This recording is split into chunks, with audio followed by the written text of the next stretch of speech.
Acronis Workflow Automation is a new no-code automation engine built into Acronis Cyber Protect Cloud. It allows technicians to easily automate actions across core Acronis services such as backup, RMM, XDR, and more, using an intuitive drag-and-drop interface. As it's part of the platform, there's nothing additional to buy, install, or integrate.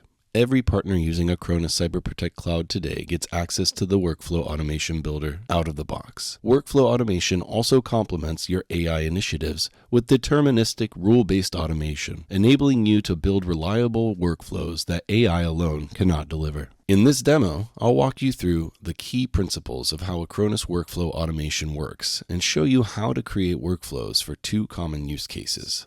I'm logged into my partner account, where I have some predefined customers and partners already set up.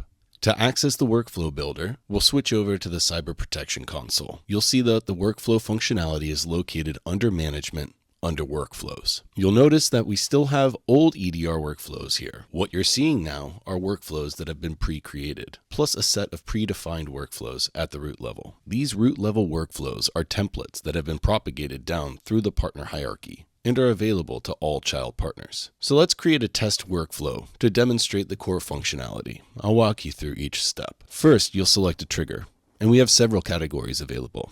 Alerts for security and system alerts, tenants for customer account events, users for user-related activities, devices for endpoint events, and EDR for endpoint detection and response events. For this, let's choose alert to keep things simple. Next, we'll add a condition. Conditions are logical operations that help you determine which path the workflow should follow. Let's configure an alert severity condition. You have several operators to choose from here. Equal, not equal, is one of, not one of. For this, I'll select equal and set the value to warning. Now we have a conditional branch. If an alert has a severity of warning, it goes down path A. Otherwise, it follows path B. That else condition.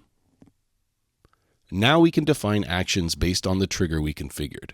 The available actions depend on your initial trigger selection. Notice that device and EDR categories aren't shown here. They're manually exclusive with the alert trigger we chose. However, we can enrich the data provided by the trigger. Let's say we want more details about the tenant where this alert originated. I'll add a get tenant section, add the alert UID as the input parameter, and the action will return tenant information that we can use in subsequent steps. Now, let's add a dismiss alert action for warnings that aren't critical. And finally, let's send an email notification. This action has two mandatory fields, email body and subject. Here's where it gets interesting. You can use variables in these fields to create dynamic content. In the email body, I'll write alert notification, right? I'll have the alert UID was dismissed. For the subject line, the alert UID was created, and the notification will automatically be sent to all administrators of the affected tenant. Right now, this workflow is marked as a standard workflow. It's only available to me. However, if I mark it as a template, it becomes available to all of the child partners and customers in my hierarchy.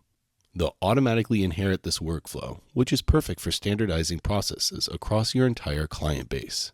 Now, let's look at a more practical, real-world scenario. We want to automatically protect any Linux device that gets registered under our account. This is a common requirement for MSPs who want to ensure consistent security posture. In order to configure the device registration trigger, I'll create a new workflow and select device registered as the trigger. Since we only want this workflow to run on Linux devices, we'll add a condition for the operating system. Select the operating system, set the operator to equals, and enter Linux. Now, any device registered with a Linux operating system will follow path A. Here's where the power of workflow automation really shines. We're going to chain together multiple protection actions. Action 1. Apply a protection plan. Since I have plans already created, we'll go ahead and select this one, which includes my backup policies. Action 2 will be running the backup. Next, it will immediately run that backup.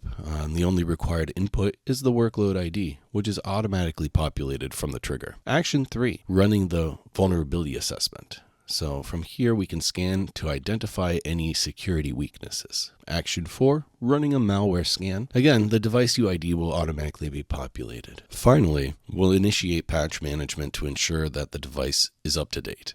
With this single workflow, every time a Linux device is registered, it's automatically backed up, scanned for vulnerabilities and malware, and then patched without any manual intervention. Wrap it up with an email to the tenant admins, letting them know what actions have been taken.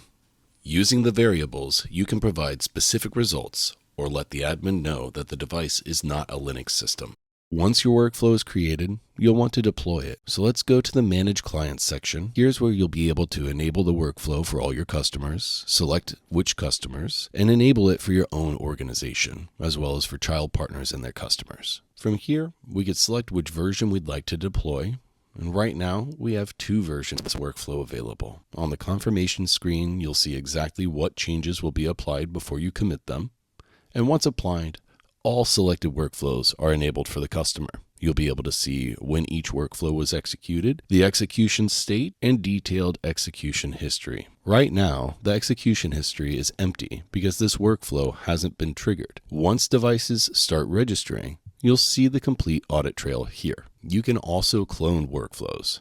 This clones the entire workflow along with its default version, which is useful when you want to create variations for different customer segments. And that's that. That's the workflow builder. It enables you to automate everything from alert responses to comprehensive device onboarding, saving your team time and ensuring consistency across your entire client base. The key benefits here, again, are automated response to common events, consistent policy application across customers, reduced manual intervention, a complete audit trail and version control, and easy deployment across your clients.